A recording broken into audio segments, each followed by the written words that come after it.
Welcome back to the show, Everygirls. It's another beautiful Tuesday to be alive in Bad Bunny's America. This episode is about 4 high maintenance things that I do to feel my very best. These are the habits and systems that I have continuously depended on to feel as amazing as I possibly can. Especially during a crazy year with my wedding coming up, these are some things that I really depend on and prioritize right now. If you like this topic of health tips and things like this, I want to hear from you. Please let me know in the Spotify comments and the Apple reviews if this is a topic that you want more of. I will keep sharing my health tips for as long as you guys want them. Now, I used to think that being low maintenance was a flex. I really did. I thought it meant I was easygoing and adaptable, not needy, not dramatic, someone who could just go with the flow and didn't require too much. I think all of us as women are so programmed to want to be that type of girl, that cool girl that we believe eats junk food all the time and never works out, but looks like a supermodel and has super clear, perfect skin. Like we are so programmed to have this impossible standard where we act, look, and feel perfect, but we don't try to. Love Beyonce for the iconic line, I woke up like this, but my God, no one is waking up like this. And I don't mean just in appearance, I mean in how regulated we feel, how energized we are, how patient we are with ourselves, how clear our minds feel, how connected we are to our bodies, how capable we feel of actually enjoying our lives. All of this requires intention and energy. Being low maintenance actually, I've come to believe, just means prioritizing other people's opinions or comfort over your own. That low maintenance badge of honor actually just makes us depleted, disconnected, and quietly burnt out. If we think about it, like, does your well being or yourself really deserve low maintenance, low amount of maintaining? Like, when we think of it that way, like, no, my body deserves all of the care and maintenance that I could possibly give it, right? Feeling good doesn't just happen by accident. It happens because of intention, because of choices you make consistently, even when no one sees them. And I don't mean by this that wellness is supposed to be really hard or expensive. I actually do not believe that at all. The healthiest populations in the world, the people who live the longest, are not biohacking or buying a ton of supplements or going to the gym every day. One of my favorite stories that Dan Buettner, who is the major Blue Zone researcher, shares is that he was talking to one man who lives in Ikaria, Greece. He's over 100 years old. And Dan asks him basically, what is your secret to living so long? And this man answers, I guess I just forgot to die. And I love that story because I think it really is like that's the definition of health. You're so focused on living, on connecting, on moving your body in your day to day, minute to minute lives, eating real food, enjoying your time, that you are not constantly micromanaging or worrying about your body. That is health. But those people still live with a lot of intention. They walk everywhere. They cook every meal. They rest deeply. They keep their purpose front and center. They socialize and connect on a regular basis. They just don't call it discipline or routines or high maintenance wellness. It's simply just the way that their lives are set up. And that's really the point that I want to make in this episode. Being high maintenance does not mean forcing yourself to do really hard, painful, awful things all day or, white knuckling your way to health. It means caring enough about how you feel to design a life that supports you naturally. When your environment and habits and priorities are working for you, taking care of yourself stops feeling like work or effort and starts feeling just like living. So that is what I mean when I talk about high maintenance. And I want you to be more high maintenance, not high maintenance in the diva way. Although why not? Why not be high maintenance in the diva way? But I don't mean high maintenance in a way that revolves around perfection or appearance or controlling every detail of life. I mean high maintenance in the way of like, I care so deeply about how I feel. And so I design my life and prioritize accordingly. I feel no shame at all about prioritizing myself first, that kind of way. Being low maintenance, I think it means that you're living reactively. You're reacting to your energy levels, your stress, your mood, your body, your schedule, your burnout. You're living in a state of reaction. But being intentionally high maintenance, on the other hand, is proactive. It's about designing your environment and routines and your decisions in a way that supports you before things start to feel off. And ironically, all of these high maintenance choices that I am going to share with you today have made my life simpler, calmer, easier, not harder.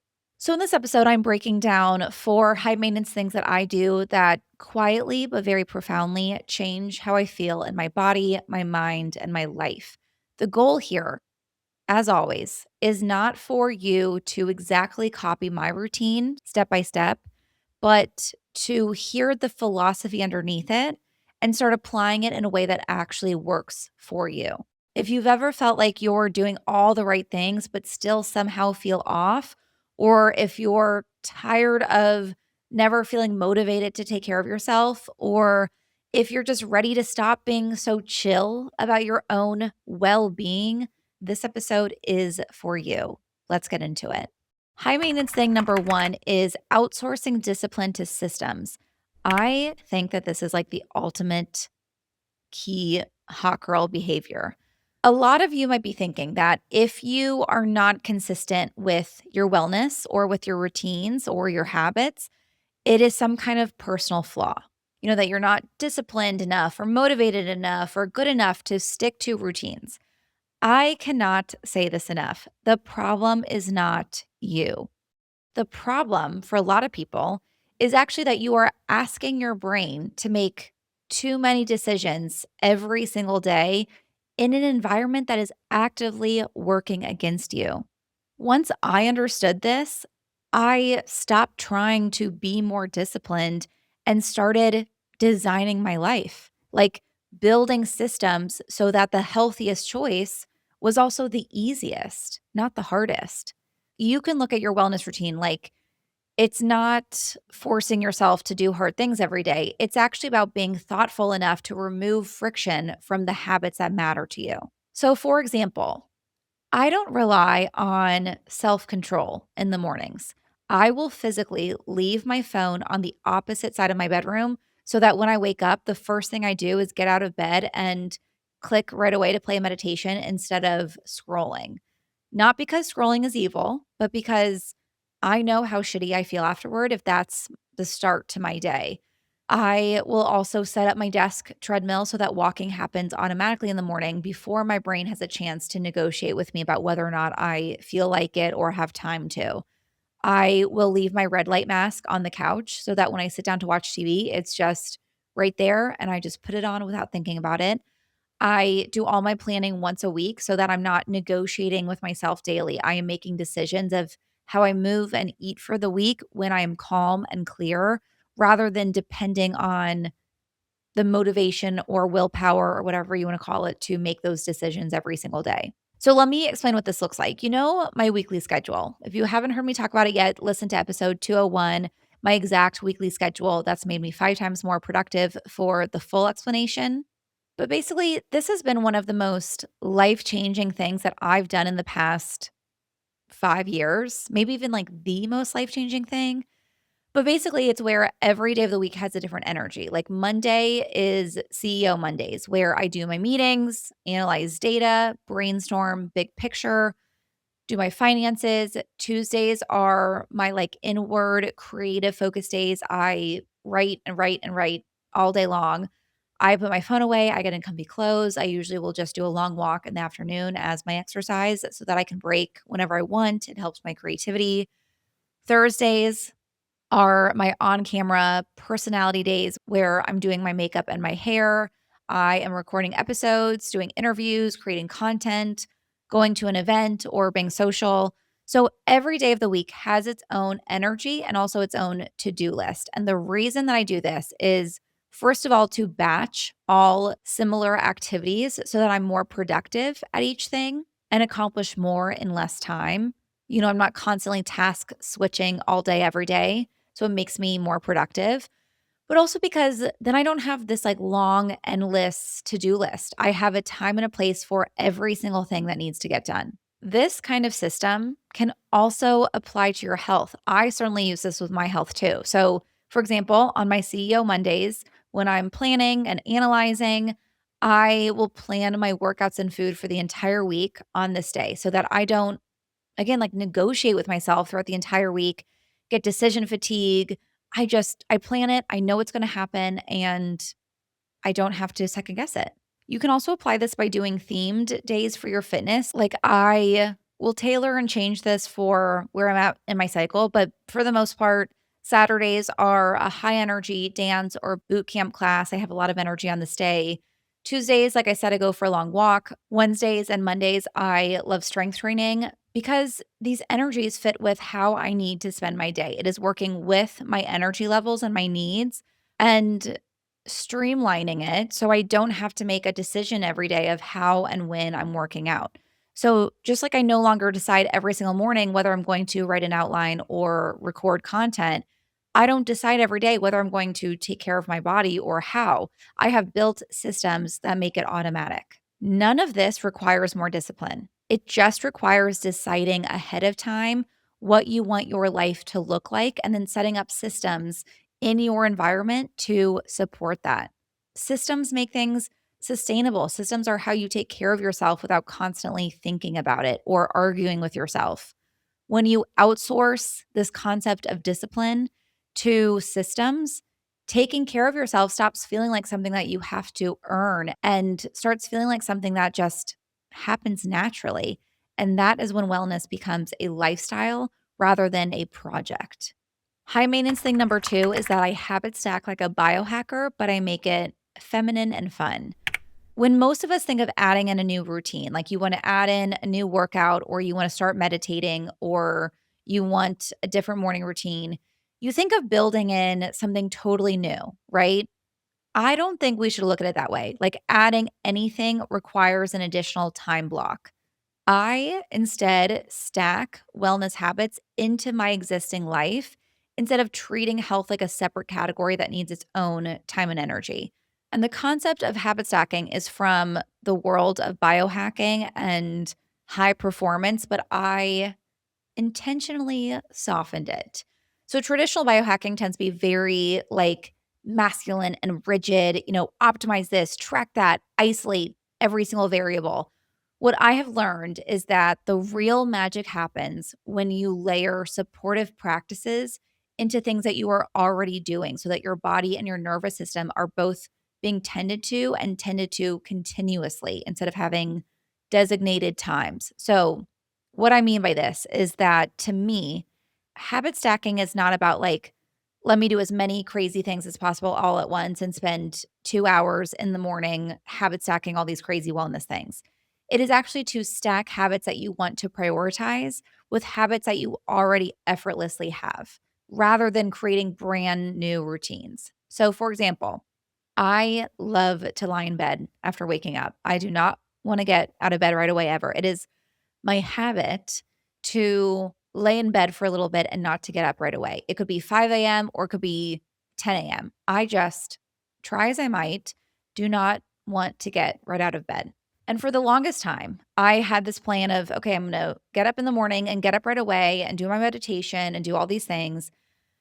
And then I would just end up scrolling, trying to will myself to get out of bed and like really not wanting to. I really wanted to do a meditation practice, but I thought of it like I have to get up, I have to brush my teeth, I have to sit on the floor in order to meditate. And I never could add that habit in. Now, what I do instead is I will get my phone from across the room, like I said, and I will come right back to bed in my pajamas. I don't do anything else. I still have my mouth tape on and I will just play a Dr. Joe Dispenza meditation. By the way, because I had some questions on which one, I literally just looked up Dr. Joe Dispenza on Spotify. And the one that I listen to in the mornings is called Listen to This When You Wake Up and Watch Miracles Happen Fast Morning Routine, Dr. Joe Dispenza. So I count that as a habit stack. I'm just adding to the habits I already have. What I naturally crave, what's easy for me, what I want to do. Another example of this is like I also love playing some activations from Mimi Bouchard's activations app while I'm walking my dog or while I'm getting ready because it rewires my mindset while I'm doing activities that I would just be doing anyway. The way that I got into healthy eating was actually really through this habit stacking ideology, and it's how I coach my clients to eat healthier is just to add fruits, vegetables, whole foods into what you are already eating. That is the best place to start. So, for example, I have always made pasta a lot. When I was starting to shift my eating habits years ago, it was just adding veggies into the pasta and then maybe switching to a chickpea pasta with those veggies just to add in more protein and fiber to the exact same dish that I was already used to making. Or, if I'm going out to eat, I think a lot of people think, okay, I'm being healthy when I'm going out. I have to restrict myself and I can't eat what I want. And then you're finding yourself binging on the chips and salsa because your brain is in this restrictive state of not getting enough joy and pleasure. And it leads to this binge and restrict cycle. Instead, what I would say is, just order a side salad or some veggies on the side with the meal that you would just automatically be getting. Instead of thinking like I'm going to restrict and not let myself eat what I want and order the boring salad for my dinner, like that will never be sustainable. And also, by the way, that's not a life worth living, is to live never really enjoying your food. I don't think that that's healthy. So it's just a matter of adding in more healthy things to what you're already doing anyway. Even with my routines so different, and I would say in a place that I feel really good about them, I still think like this. If I'm making a smoothie, let me add to it. Let me add cilantro or parsley and chia seeds and frozen cauliflower. That's a great hack in itself because you cannot taste the cauliflower and it just makes it creamier. So it's actually such a great thing to add to smoothies. And then I'm getting in all these additional nutrients that help my body feel even better simply by just adding into the routine that I already have. Another habit stack that I love is wearing my bala bangles on my wrist during non workout time. I have just like 1 pound wrist weights, and I will just put them on when I'm cooking dinner, when I'm getting ready. You do not know an arm workout until you're blow drying your hair with wrist weights. Okay. I even will wear them while I'm watching TV, and it's just really easy to like mindlessly, do some arm movements just to get in some additional strength training when you don't even realize it. You don't even think about it. Speaking of watching TV, I'm going to be honest with you about where I am in life. Okay. I am not really. I'm kind of ashamed to say that most evenings, Joey and I watch TV. Like, I feel so exhausted by the end of the day that all I can think about is just wanting to numb myself with some really good quality reality TV. And that's the God honest truth. I'm working on that because I want my life spent not working to be spent living, not, living my life to recharge and numb out because of work, but that's where I currently am. So what I do is I habit stack watching TV with doing things that make me feel good. Sometimes that's adult coloring or something like that, but other times it's just, putting on some teeth whitening strips. I like these clean ones I get from Amazon. They're called Guru Nanda teeth whitening strips. I will put on my red light mask. Maybe I will have some peppermint tea or do some stretching on the carpet, like whatever feels good. So instead of just like shaming myself into like, I need to turn off the TV and do something healthy, I lean into what I know I'm going to want and probably do anyway, and just add to it to make it feel better for me. I have one designated day every single week that is purely for strategic upkeep. I'm sure you've heard me mention where I spend every Friday afternoon catching up on my shows, even if that means that I have to do work on the weekend because I don't get it done in time. Even if I'm saying no to plans, like it is my most sacred self-care time because it brings me so much joy and pleasure. It's actually one of the most intentional systems in my life, speaking of systems. But at the same time, this is again when I habit stack a bunch of beauty and wellness things while I watch. So I will do again, my red light therapy mask. I will do facial massage, microcurrent with my new face masks, stretching, walking on the treadmill. I will, wet my hair, put in a scalp treatment and a hair mask. I basically do not leave it up to chance. I don't tell myself I will get to these beauty treatments or wellness treatments when I have time. I give it a place in my week because I've learned that if you don't schedule maintenance, you eventually have to schedule for repair, if that makes sense. So, what habit stacking in this way does is it removes the sense that wellness requires all this extra effort. I am not asking myself to find a ton of additional time to add in these habits, especially when we talk about, oh, you need separate time to work on your physical body and your mindset. Like we're supposed to meditate and work out and do all these things every day. Like, how are we supposed to get all these things done in one day? So, habit stacking for me is how I make sure that taking care of my body doesn't feel overwhelming or all consuming. And the deeper reason this works is because it respects how real life actually happens. Most of us do not have all of these chunks of time to dedicate to separate wellness rituals. And when health starts to feel like another category we have to manage or check off our to do list, it is the first thing to fall off. Stacking works because it allows wellness to exist inside of your day instead of competing with it.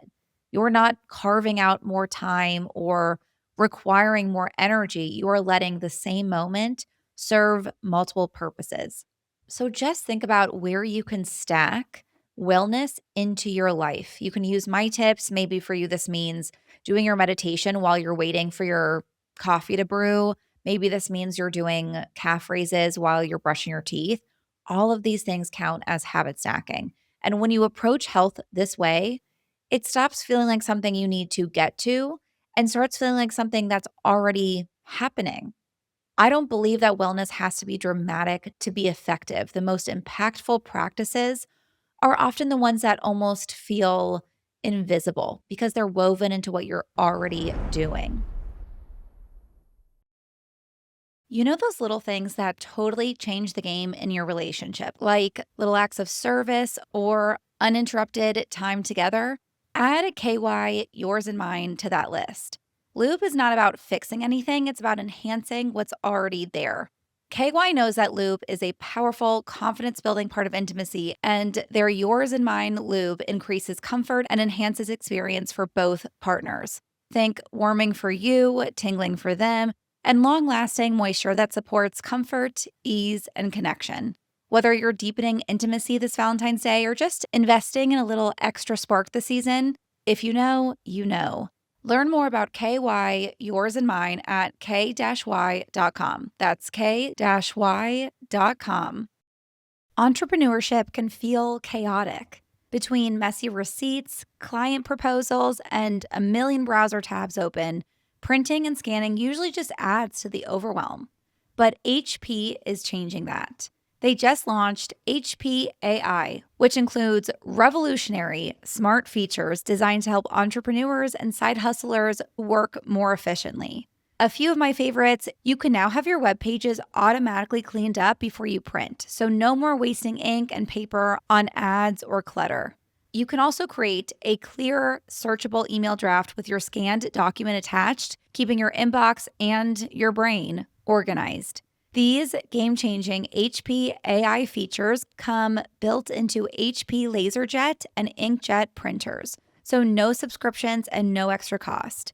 So if you've been waiting for a sign to upgrade your work setup, this is it. Your workday is about to get so much easier. High maintenance thing number 3 is that I prioritize long-term joy over short-term reward.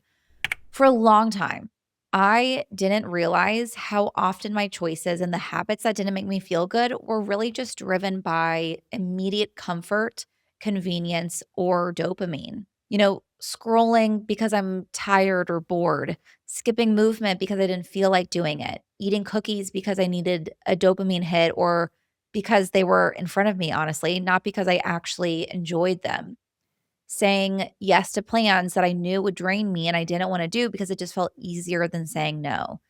None of those choices feel like a big deal on their own, but over time, they really add up to a version of life that I was constantly recovering from instead of actually feeling good in. And what changed everything for me was framing every little decision in life through the lens of long term joy versus short term reward.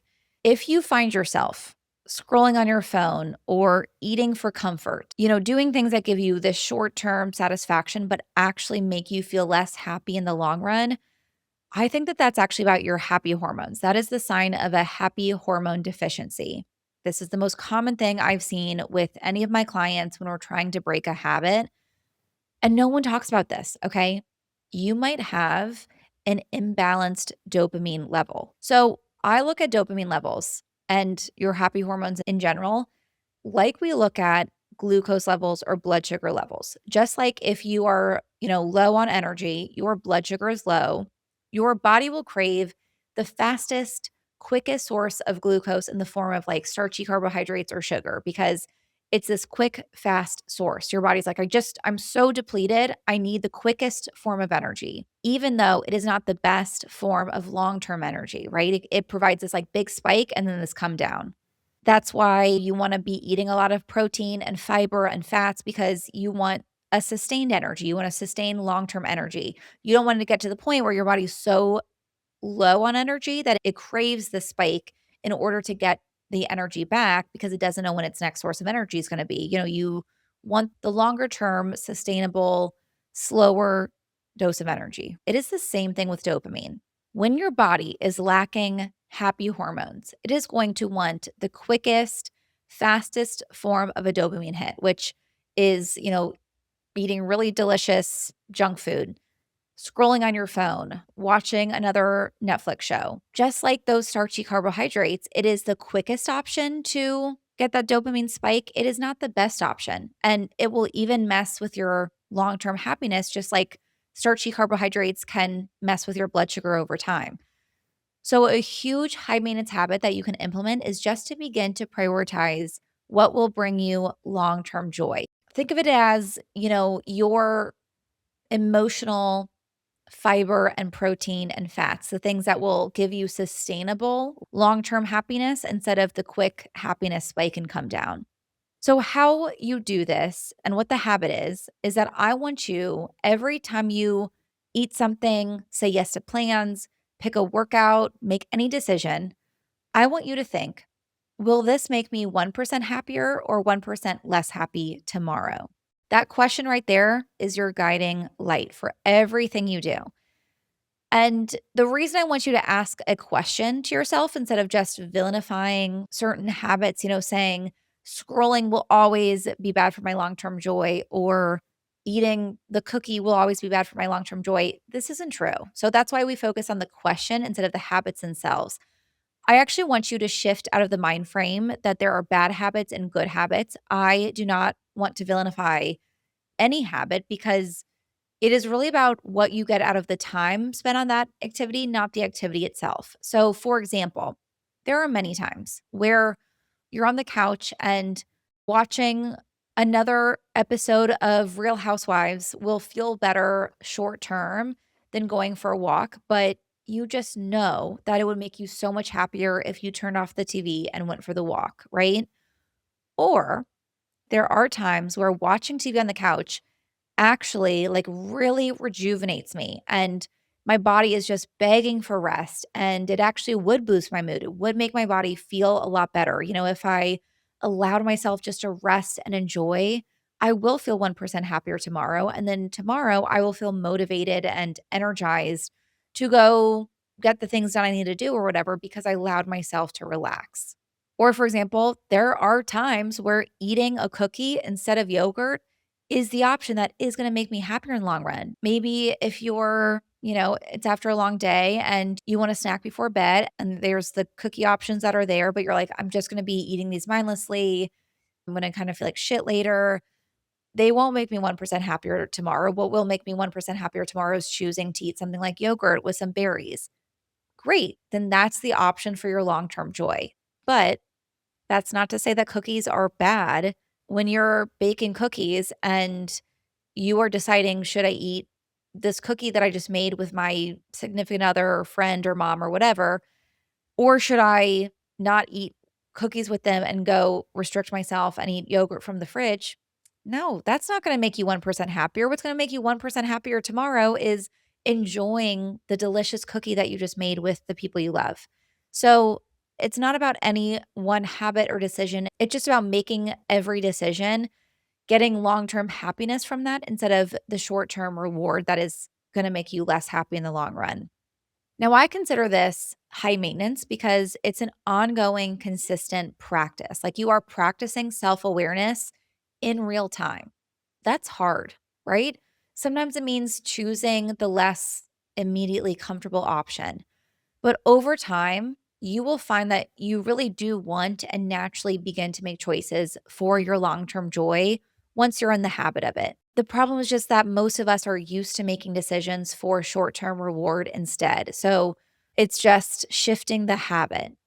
When you're making any decision, choosing anything, the question of, will this make me 1% happier or 1% less happy tomorrow really makes a huge difference for me. So try that for yourself.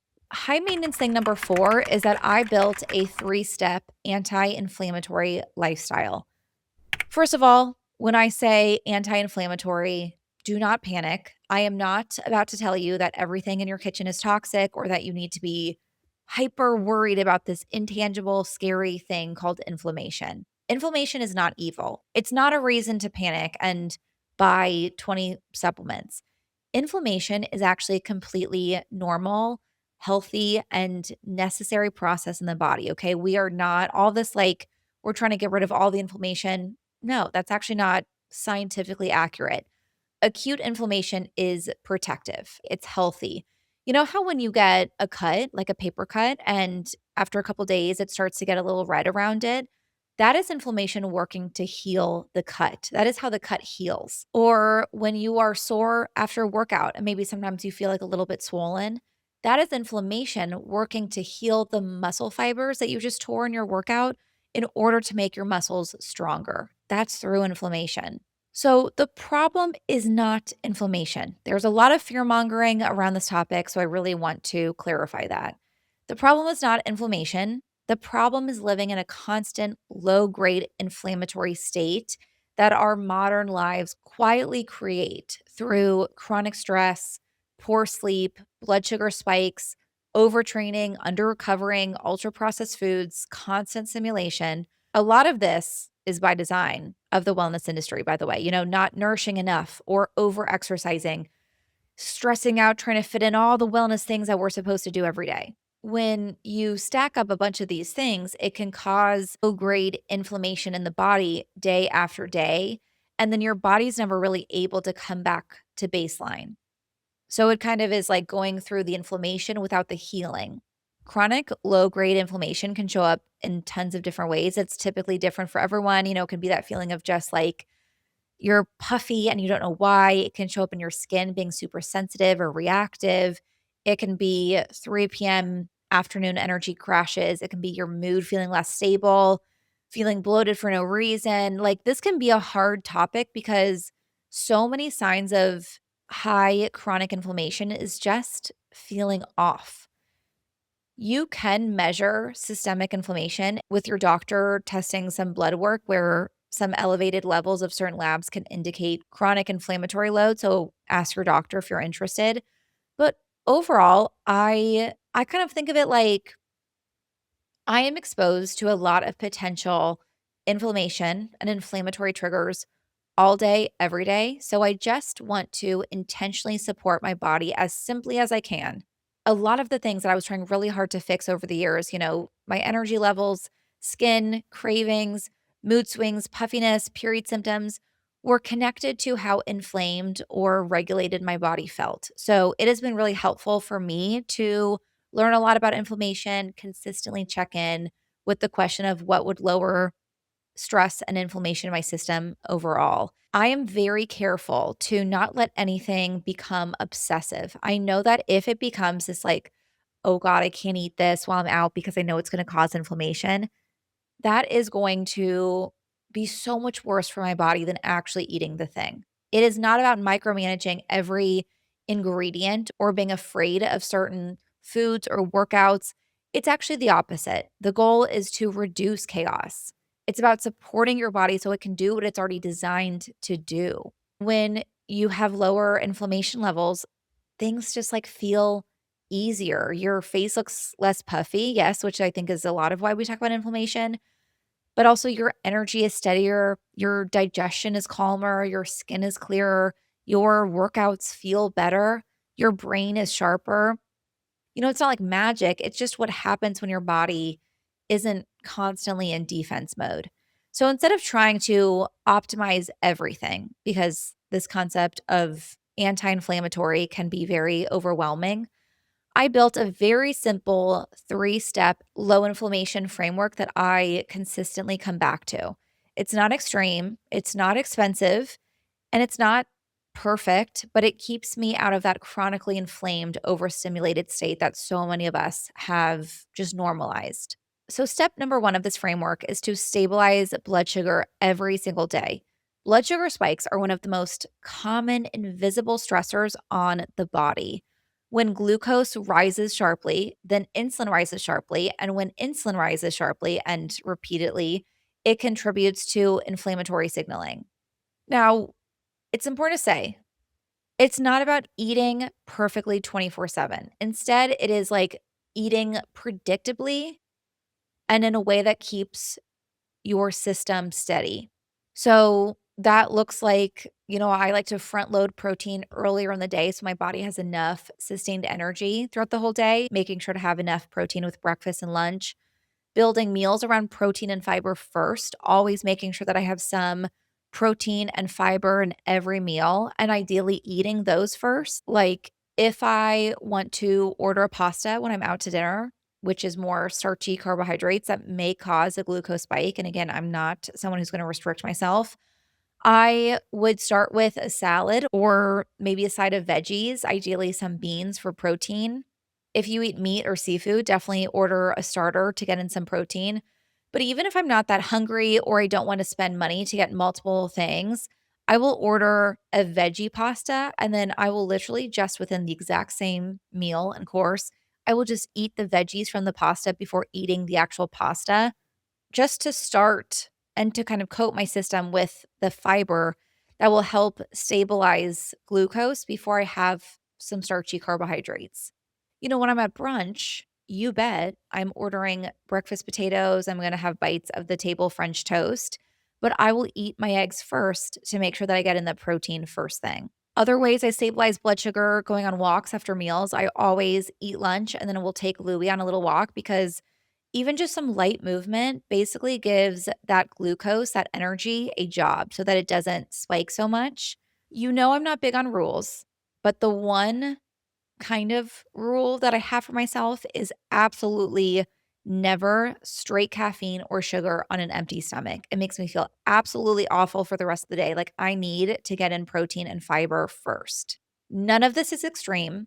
It is not cutting out entire food groups or fearing carbs. It is creating stability. And when my blood sugar is stable, my energy is stable, my mood is more even, my face looks less puffy, my workouts feel better. So it's one of those foundational practices that just quietly improves everything without needing to be dramatic about it. And it really helps systemic inflammation because imbalanced glucose is a huge cause of inflammation. Step two is to lower cortisol load. It is so interesting, the discourse I see about inflammation online and how it is often like used to fearmonger people into like a marketing ploy. This supplement is amazing for inflammation, or these foods cause inflammation, don't eat them. As if the most common cause of inflammation was not chronic stress. And all of these accounts and brands are actively contributing to it by fear mongering. I notice the hypocrisy every time. And while food obviously matters a lot with our inflammation levels, chronic stress is one of the most inflammatory inputs most of us deal with on a daily basis. And I don't just mean emotional stress, I mean physiological stress, poor sleep, overtraining, constant stimulation, high caffeine intake, never fully recovering. We are so programmed to think more intensity equals better results. We should do harder workouts, have busier days, push through fatigue, stack productivity on top of exhaustion. But what I noticed long ago was that when my stress was high, and on top of my emotional stress, I added in high intensity training and cold plunges and fasting and all these wellness things that we're supposed to do, I didn't feel better. I felt inflamed. I felt the puffiness in my body. My sleep was a lot lighter. I couldn't really sleep well. My energy dipped in the afternoon. My body just like held on to the stress instead of releasing it. And that's when I started to think of my total stress load. So if I'm already in a high demand week, if it's a stressful week with work, maybe I have a lot of social plans, if I'm traveling, if I have a lower emotional bandwidth, as happens sometimes, I do not do intense workouts or fast or cold plunge or do any of these stressors on the body that we think are supposed to be universally healthy. If I feel any amount of stress, as I think most of us do on a regular basis, I really prioritize zone 2 cardio instead, like going for long walks instead of doing like really intense hit workouts. I will also focus on mobility work, low intensity strength training.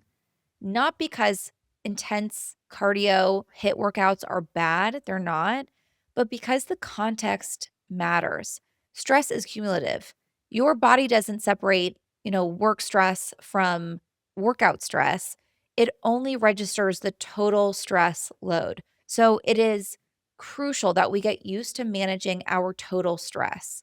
Lowering chronic cortisol doesn't usually mean removing challenges from your life. It means matching challenge with recovery so your system doesn't stay in defense mode all the time. So it doesn't have to be, not doing the high intensity workout or quitting your job and moving to the middle of nowhere in order to avoid any stress on your body. It can just look like making sure your recovery is as effective as the stressor. So protecting sleep, getting as much sleep as you possibly can, not over caffeinating, building in softer days instead of feeling like, every day I have to be on and be productive. This is one of the many reasons that I love cycle syncing. I think in cycles, hard and soft, push and recover, because that is how the body is designed to function. I promise you, managing your cortisol, even if it's just adding in more recovery, will make the biggest difference in your physical body. You may notice differences in your skin. You might feel leaner. Your workouts will improve. Your sleep will improve. And often because it is related to that inflammation. And step 3 of my inflammation framework is to prioritize anti inflammatory inputs. This is where I think people overcomplicate things. Anti inflammatory living is not about cutting everything out. It does not have to be like that. Instead, it can be about consistently giving your body the things that help it return to baseline. So for me, this looks like prioritizing omega-3 fats because omega-3 fats play a direct role in reducing inflammatory signaling. So every single day, I will have chia seeds and flax seeds. I eat a lot of walnuts. You can have salmon, other seafood. It contains omega-3s. I started supplementing omega-3s because my lab results were so low, even though I try to eat a lot of it. So I'm working on improving that. Anti-inflammatory eating also looks like eating a variety of colorful fruits and veggies because that color and the variety of color provides antioxidants, which lowers inflammation. Staying hydrated consistently is great for inflammation. And it also just looks like paying attention to patterns within your body. Just this past year, in the past like 6 months, I started to get like a lot more itchiness in my skin. I was starting to get puffiness. I think it's related to histamine. So, trying to limit high histamine foods so my body doesn't have to go into inflammation overdrive all the time. Again, I don't micromanage this. I don't restrict entire categories of food or try to eat perfectly all the time. I think of it more as like tending to a baseline. Am I giving my body enough micronutrients to function well? Am I supporting my digestion instead of overwhelming it? These are all, maybe quiet, not very trendy habits, but they compound. They make the biggest difference. Thinking about inflammation, I think, will really simplify your wellness journey because instead of chasing, hacks for bloating, hacks for skin, hacks for energy, you can just focus on inputs that support the system as a whole. And when the system feels supported, any symptoms tend to calm down on their own. The goal is not to eliminate inflammation entirely. That, again, would not be healthy. We need inflammation. The goal is to avoid living in a constant state of low grade stress. When your body feels safe and supported more often than not, everything from your energy to your skin to your mood will reflect that. So, those are the four high maintenance things that I do on a regular basis to feel hotter, healthier, and better. I outsource discipline to systems. I habit stack it like a biohacker, but make it soft. I prioritize long term joy over short term reward. And I actively live in a 3 step anti inflammatory lifestyle. I know this episode was not really just 4 things. My tips always spiral into like 10,000 things, I know, but I want to pack in as much advice and info for you as I possibly can into every episode. And I just want you to realize right now that none of these things are expensive or dramatic or will make your life worse. And there's honestly nothing trendy about them. These are the things that will actually work, that will actually make a difference in your life. When you become intentionally high maintenance with your habits, your systems, your physiology, you actually become low maintenance in your life. You're less reactive, you're less depleted, you're less thrown off. You don't need constant resets because you're not constantly burning yourself out. If you liked this episode, if you like these tips, please leave me a 5-star review on Apple. Let me know what you thought, or comment on Spotify which tip resonated with you or what you want to try first. Have a wonderful week, and I will talk to you on Thursday for an incredibly powerful conversation with a much anticipated returning guest about a new form of intelligence and a certain trait that will ensure you are more successful. I will talk to you then.